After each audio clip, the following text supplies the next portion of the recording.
This video is going to be all about the lovers and what I've learned over these past few months. Right after my last video, I drew the lovers and I knew I was going to be in for a wild ride. However, ironically, I've learned a ton about connection, love, truth, virtue, what I really believe and what I really connect with at a time in my life where I've really felt the most disconnected, kind of pulled back. And I am excited to make a video about this because I think this concept of learning to love yourself, love others, bring things in, compassion, heart space, that's all great and that's all beautiful, but what about when you feel like you physically cannot get there?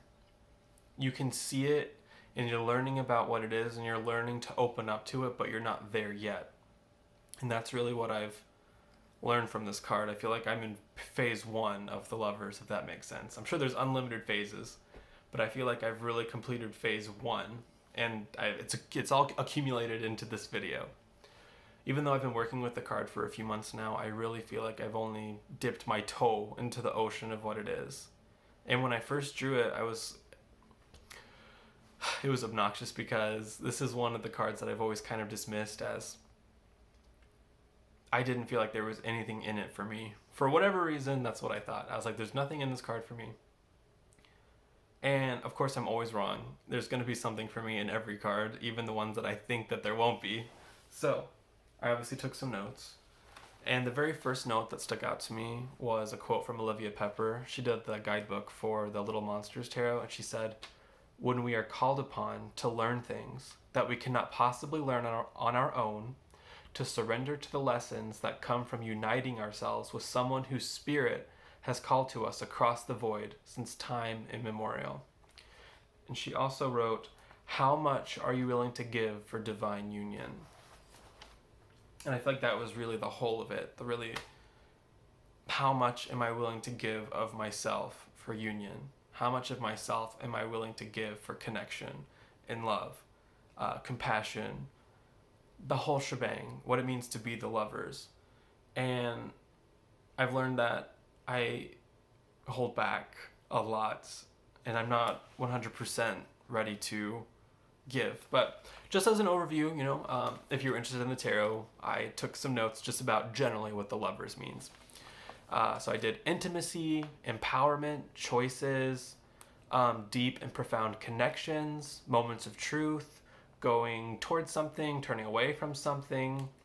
The lovers make space for disagreement, mistakes, protests, questioning the desire to be alone, moral/ethical crossroads, the differences between love and lust, urges for union, moving beyond ourselves, establishing/anchoring our own values, vice, virtues, deep connections with ourselves in the presence of our partners.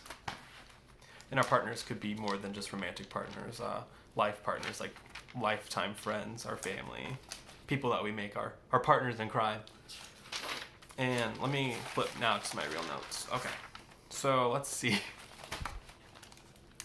I have been working with this card for 2 months, and it still feels like I've only dipped a finger into the ocean. It's a card I always dismissed and I did not give in to its full intensity. Okay. This card is, I think, one of the easiest to understand on the surface, but it's also the most difficult to surrender to in terms of its actual intensity. Especially because I've always really resisted and ignored this idea that God is love, the universe is love, all we're made of is love. And I've always kind of rolled my eyes at it, yeah, peace, love, and chicken grease. I've always just thought that was stupid. And I kind of now am questioning that. Is the universe love? Does love, this big oceanic concept of love, does it play a part in my spiritual practice? Yes or no? And my intuitive answer is yes. But the reality is that it hasn't always. There's been a resistance to it, and I feel like I've really been learning why. So like I was working with the lovers during Christmas. I was working with the lovers during I think actually no, I didn't do it for Thanksgiving. I don't know. I just working with this card during the holidays and like family, and then also like especially that whole concept of gift exchange that I was doing with my friends and my family. I it was just really complex dealing with energy of love during. So I'm really glad that I had the lovers during Christmas time. I feel like that was a really good chance to feel the love. Let's see what else I wrote. I am realizing each day how much I hold back and how scary it is to surrender to feelings of love, care, compassion, community, God. Where am I holding back in this very moment? Okay, guys, about to expose myself like I always do. So, let me get the cards. I am going to draw a card for where in this moment, right now, am I holding back love, care, just like things flowing in and out of my heart at equal ratios. Where am I holding back and not really getting to that frequency of love?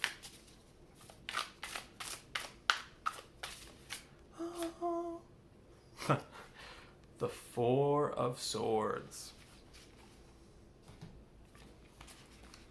Holding back.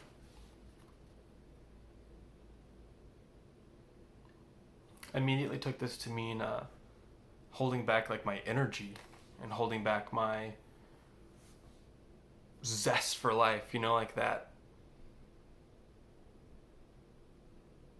feeling of wanting to be active and outwardly expressing. Like I want to be here doing this right now, but I can feel myself especially with this, like I feel like I've been sleeping almost all day instead of really confronting maybe like fears I had about this video. Kind of like hiding inside of, well, I'm so tired. I'm so tired. There's just no way that I even have any capacity to let love in right now. Was that lame? We'll move on. Maybe something more juicy will come through later. Love is emergent. You don't give it and you don't necessarily receive it. In the exchange between people, it emerges. Love as an emergent property was something really nuanced and complex that I kind of came across. I do believe that you can generate love and send love out into the universe, and then it can send it back to you. But I think there was a piece of the puzzle kind of that I was missing there. When you send out love and then someone sends love back to you, that's not love necessarily in its entirety. It's like when they intersect, and the way that the Spacious Tarot did it, that intertwining. It's like when they meet, it emerges. It's not something that you create. It kind of comes out of nowhere. And like union with ideas and thoughts and community, I was really allowing feelings of, trust and compassion to emerge instead of trying to make them, if that makes sense. So, where is my giving and receiving off balance and blocking my emergence? I asked myself this question, like, where's the balance off that love isn't allowed to emerge? And I guess we'll go back to that Four of Swords card. That need to isolate, but also I have this fundamental need to be alone. But also when I'm alone, I get anxious. So like I'm not relating to it properly. I'm not allowing my love and life to emerge for some reason. Let's see what's next. I went to a Catholic Mass today. That was really interesting. So I went to Catholic Mass and I really pondered the type of love that was there. Love for community, love for the invisible, tradition, beauty. The priest described love as a gift, continuous. God doesn't take back love, but it's up to us what we do with it. And I thought that was kind of beautiful. I wasn't really expecting that to happen or to the day I make this video to also be the day that I happened to go to church today. It was just real weird. And the idea that love is a gift and it's unconditional, especially when it's from like the source of the universe, and it's up to me what I do with that. And I feel like if I am able to send it back in a way that's real, something real can emerge. But I'm so withdrawn in that, I guess, in that Four of Swords stage, like really hibernating.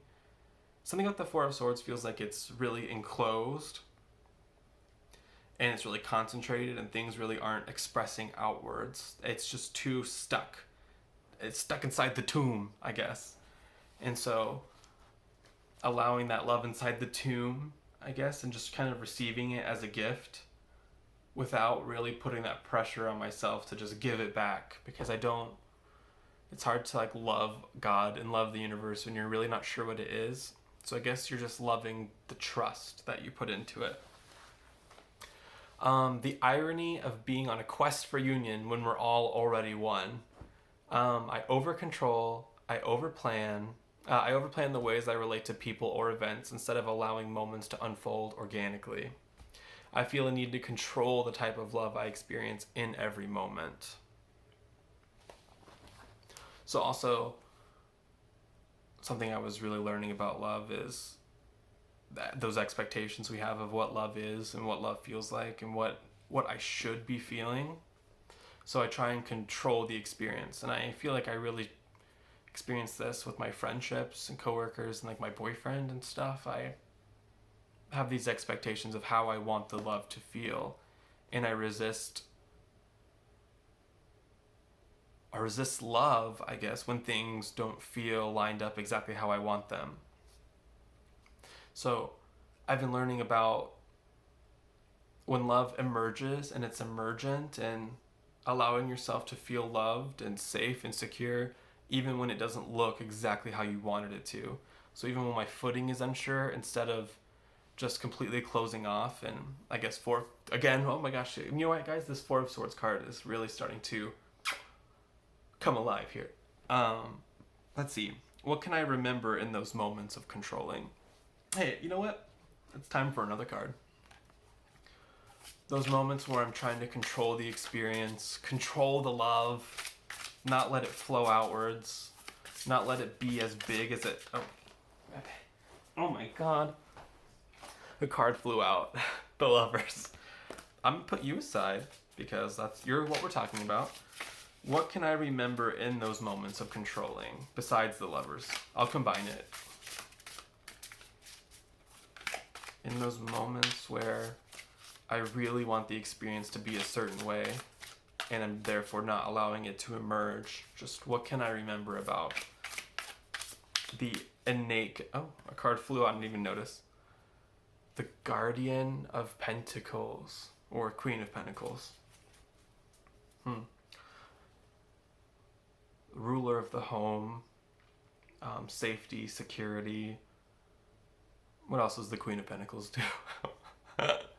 I'm sure she does stuff. Remember in those moments of controlling.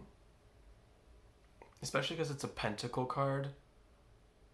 The Queen of Pentacles would definitely be in tune with her body, but wouldn't be a victim to it. She wouldn't be totally dominated by her feelings. She would recognize what was going on with her body, and she would know what to do.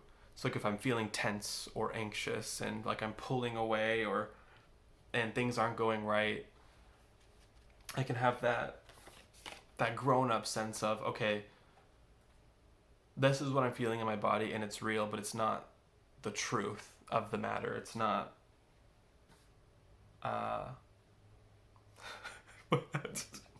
do I suck at tarot? Yeah. Okay, you know what? Guys, like I said, this card has been really tough for me because I've been so disconnected lately, and like I feel like every time I pull a card recently, I have no connection to it. I have no understanding of them anymore. Everything I've ever learned is eluding me. Is that relatable to anybody right now? Maybe that's why this video will be useful.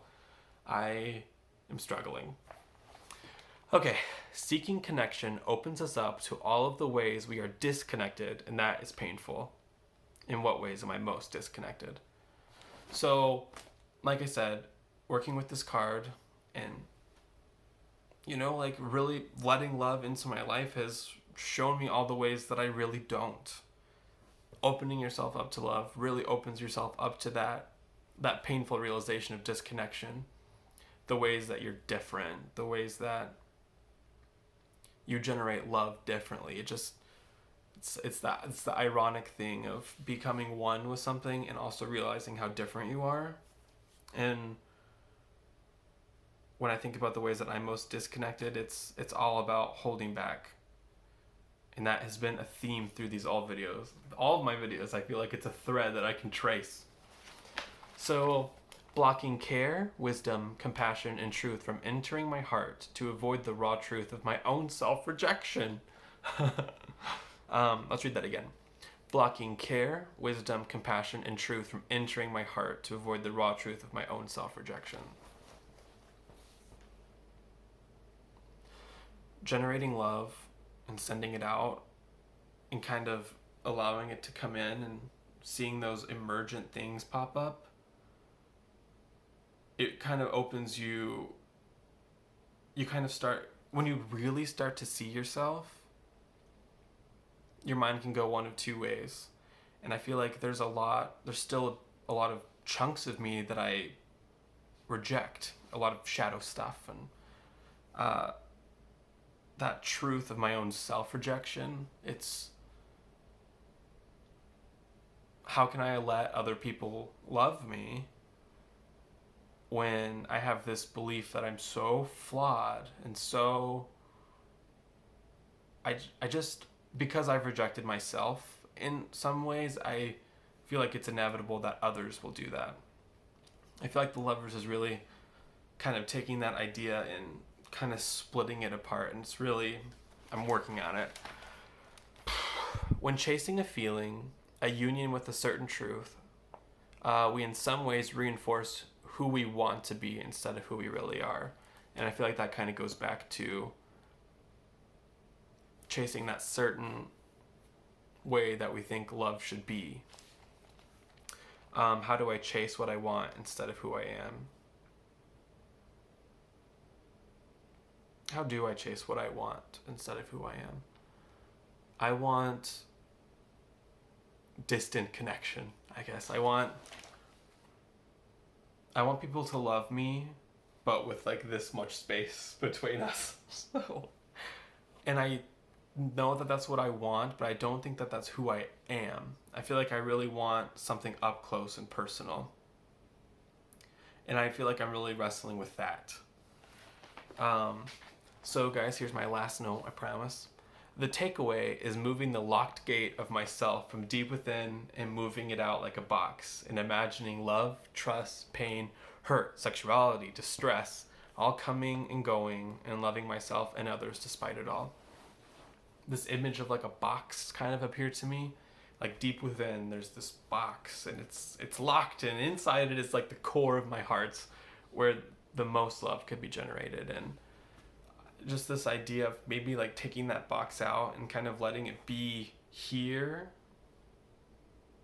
with me instead of somewhere deep inside where I don't interact with it, and just allowing things to come in and out, the good and the bad, the hurt and the pleasure. And that, I don't know, something about that just feels right for the coming and going of everything for me. That feels like the first step I need to take towards the Lovers and having that union and that compassion and that trust. Just allowing things to come and go instead of like clinging onto things and throwing other things out and choosing the experience. I feel like that is really what's blocking me, and what's really blocking me from my understanding and love and all that. I hope this video was at all interesting. It took me forever to even think about filming it. I don't even know if I'm going to post this one because it was kind of a mess. But I will see you guys next time. Have a great day. Bye.